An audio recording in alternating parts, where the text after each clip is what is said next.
Assalamualaikum, hai semuanya. Hari ini Tasya akan mengerjakan tugas yang diberikan oleh dosen Tasya, yakni tugasnya 10 jenis layanan bimbingan dan konseling dan 6 kegiatan pendukung bimbingan dan konseling. Mau tahu pembahasan lebih lanjutnya gimana? Jangan kemana-mana ya, stay tune.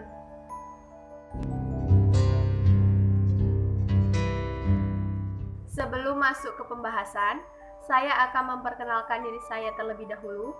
Perkenalkan, nama saya Tasya Natiu Tirana dari Program Studi Bimbingan Konseling, Fakultas Keguruan dan Ilmu Pendidikan, Universitas Muhammadiyah Sumatera Utara, dosen pengampu Bapak Muhammad Fauzi Hasibuan, SPD MPD. Oke, kita lanjut aja langsung ke pembahasannya ya. Layanan bimbingan konseling merupakan sebuah layanan yang diberikan kepada individu maupun kelompok dengan tujuan agar yang dilayani bisa mencapai tahap perkembangan dan tingkat kebahagiaan yang lebih baik. Termasuk di dalamnya adalah layanan untuk memberikan bantuan, menyelesaikan masalah yang dihadapi, serta mengembangkan potensi minat dan juga bakat yang ada di dalam diri siswa. Berikut adalah 10 jenis layanan yang diberikan oleh bimbingan konseling di sekolah. 1.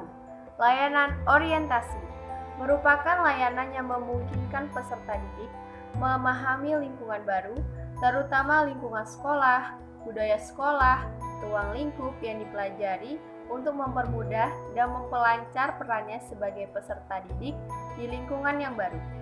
Tujuannya adalah agar peserta didik dapat beradaptasi dan menyesuaikan diri dengan lingkungan baru secara tepat dan memadai, berfungsi untuk pencegahan dan pemahaman. 2. Layanan informasi. Layanan yang memungkinkan peserta didik menerima dan memahami berbagai informasi seperti informasi diri, sosial, belajar, pergaulan, karir, dan pendidikan lanjutan. Tujuannya adalah membantu peserta didik agar dapat mengambil keputusan secara tepat tentang sesuatu dalam bidang pribadi, sosial, belajar, maupun karir berdasarkan informasi yang diperolehnya yang memadai. Layanan informasi ini juga berfungsi untuk pencegahan dan pemahaman. 3. Layanan pembelajaran merupakan layanan yang memungkinkan peserta didik mengembangkan sikap dan kebiasaan belajar yang baik dalam menguasai materi belajar atau penguasaan kompetensi yang cocok dengan kecepatan dan kemampuan serta berbagai aspek tujuan dan kegiatan belajar lainnya. Tujuannya adalah agar peserta didik dapat mengembangkan sikap dan kebiasaan belajar yang baik produktif. Layanan ini berfungsi untuk pengembangan. 4. Layanan penempatan dan penyaluran merupakan pelayanan yang memungkinkan peserta didik yang memperoleh penempatan dan penyaluran di dalam kelas, kelompok belajar, jurusan atau program studi, program latihan, magang, kegiatan ekstrakurikuler sesuai dengan potensi, bakat, minat, serta kondisi pribadinya. Tujuan layanan ini agar peserta didik dapat mengembangkan segenap bakat, minat, dan segenap potensi lainnya. Layanan penempatan dan penyaluran berfungsi untuk pengembangan. 5. Layanan penguasaan konten merupakan layanan yang membantu peserta didik menguasai konten tertentu, terutama kompetensi dan kebiasaan yang berguna dalam kehidupan di sekolah, keluarga, dan masyarakat. 6. Layanan konseling perorangan merupakan layanan yang memungkinkan peserta didik mendapatkan layanan langsung tatap muka secara perorangan dengan guru bimbingan konseling untuk membahas dan mengentaskan permasalahan yang dihadapinya dan perkembangan dirinya. Tujuannya adalah agar peserta didik dapat mengentaskan masalah yang dihadapinya. Layanan ini berfungsi untuk pengentasan dan advokasi. 7. Layanan bimbingan kelompok merupakan layanan yang memungkinkan sejumlah peserta didik secara bersama-sama melalui dinamika kelompok memperoleh bahan dan membahas pokok bahasan tertentu yang menunjang pemahaman dan pengembangan kemampuan sosial, baik secara individu maupun sebagai pelajar, kegiatan belajar, karir atau jabatan, serta untuk pengambil alihan keputusan atau tindakan tertentu melalui dinamika kelompok. Layanan ini berfungsi untuk pemahaman dan pengembangan. 8. Layanan konseling kelompok merupakan layanan yang memungkinkan peserta didik atau masing-masing anggota kelompok memperoleh kesempatan untuk pembahasan dan pengentasan permasalahan pribadi melalui dinamika kelompok.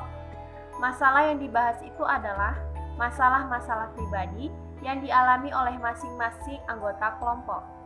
Layanan konseling kelompok berfungsi untuk pengentasan advokasi. 9. Layanan konsultasi merupakan layanan yang membantu peserta didik dan atau pihak lain dalam memperoleh wawasan, pemahaman, dan cara-cara yang perlu dilaksanakan dalam menangani kondisi dan masalah peserta didik. Pengertian konsultasi yang dimaksud adalah sebagai proses penyediaan bantuan teknis untuk konselor, orang tua, administrator, dan konselor lainnya dalam mengidentifikasi dan memperbaiki masalah yang membatasi aktivitas peserta didik atau sekolah konseling atau fisioterapi, sebab konsultasi tidak merupakan layanan yang langsung ditujukan kepada klien, tetapi secara tidak langsung melayani klien melalui bantuan yang diberikan orang lain. 10.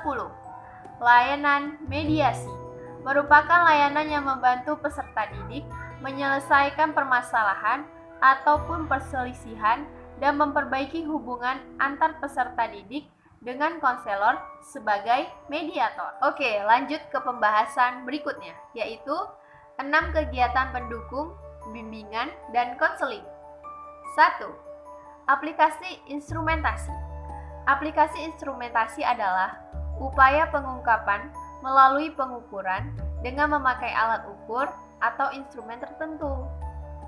Hasil aplikasi ditafsirkan, disikapi, dan digunakan untuk memberikan perlakuan terhadap klien dalam bentuk layanan konseling agar diperoleh data tentang kondisi tertentu atas diri klien atau siswa. Data tersebut kemudian digunakan sebagai bahan pertimbangan untuk penyelenggaraan bimbingan dan konseling.